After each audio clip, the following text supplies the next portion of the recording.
What is going on, guys? Welcome back to another episode of Sloppy Saturdays. And today we are going over Isaiah Horton to Texas A&M, what I believe is one of the best fits, if not the best fit, in this entire transfer portal. Why he needed to go to Texas A&M, and Texas A&M definitely needed him. We're going to go over it all, how this affects both sides, what Isaiah Horton could have done this season. Let's get into everything. Now, when we go over Isaiah Horton's background, this was a guy that's been in top offenses in college football. When we look at him in 2024, he was in Miami's offense. We all know how great that offense was.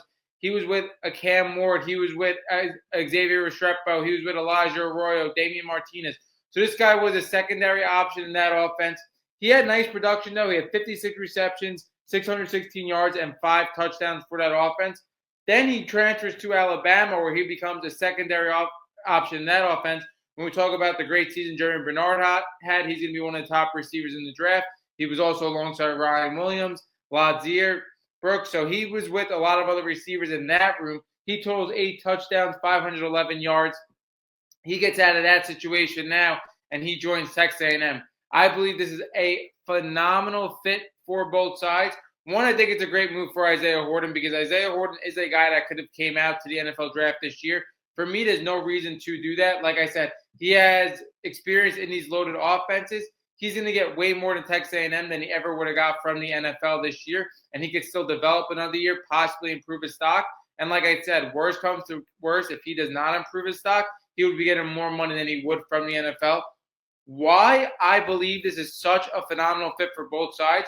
For Texas A&M, this puts you in the same exact spot as you were last year pretty much, with the guys you were able to retain.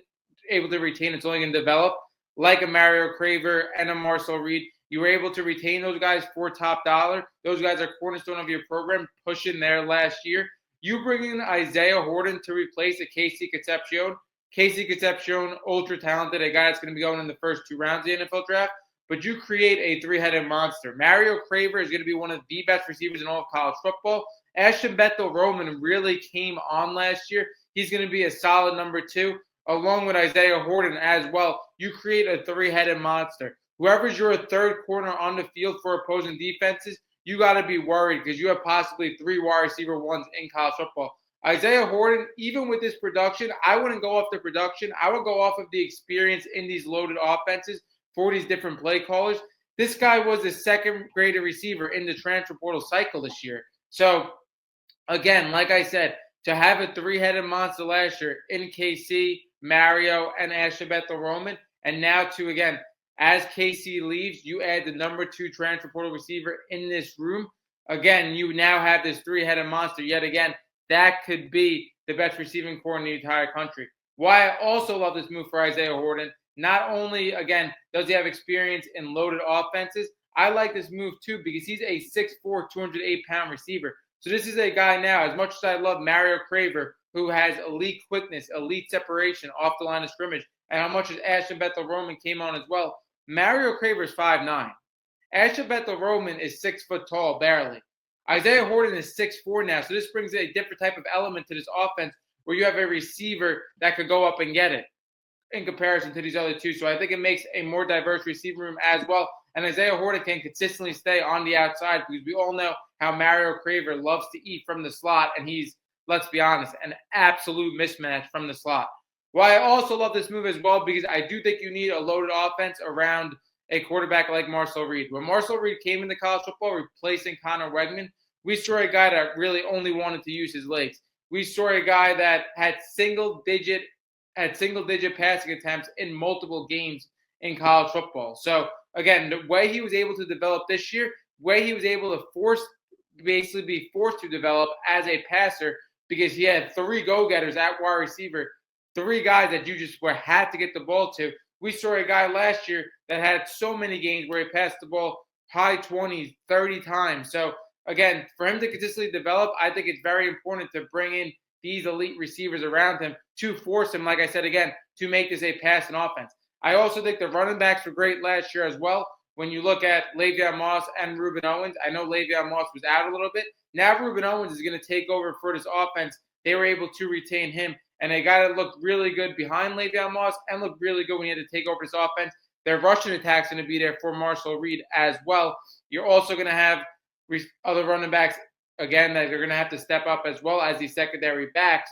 But my biggest thing with Marshall Reed, and it was very tough last year for him because I felt like he only had to do this against Miami. This was the first time it had to happen for him, and he cannot get it done. He has to work on how to be more consistent within the pocket.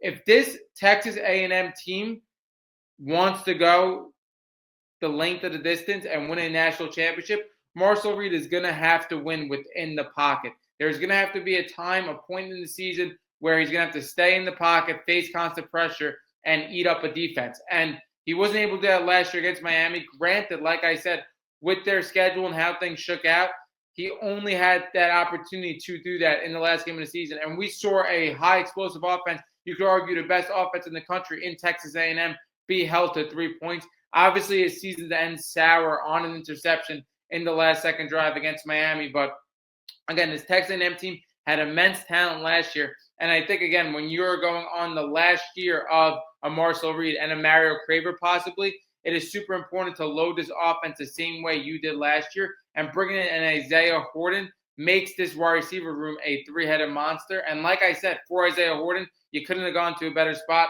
You have experience in multiple loaded offenses being a secondary option. This guy, again, is going to have the experience to come in and be a day one plug-and-play starter. Again, like I said, for the third corner on opposing defenses, you're going to have a rough time against this receiving corps. They could run this offense the same way they did last year. But again, like I said, it's really going to come down to Marshall Reed. Is he going to be able to win within the pocket? We saw him take a huge step in development from his first year starting to his second year. This third year, I do trust him to be able to do it. This offense is going to be so explosive. Like I said, when you look at Mario Craver, a top 5 receiver in college football, when you look at Ashton Bethel-Roman, one of the best freshmen last year, and when you look at Isaiah Horton, the second best receiver in the transfer portal, wow. Absolute home run for both sides. Drop down below what you think Isaiah Horton is going to contribute to this Texas A&M team. Do you think Texas A&M is going to be a team that could go all the way? I think, again, they're going to have to be more consistent on the other side of the ball as well as they weren't last year. They're going to have to build that defense with Mike Elko. But we know Mike Elko, one of the best coaches in college football as well. Should be super exciting. That wraps up episode of Sloppy Saturdays. Isaiah Horton to the Texas A&M Aggies, and we are out.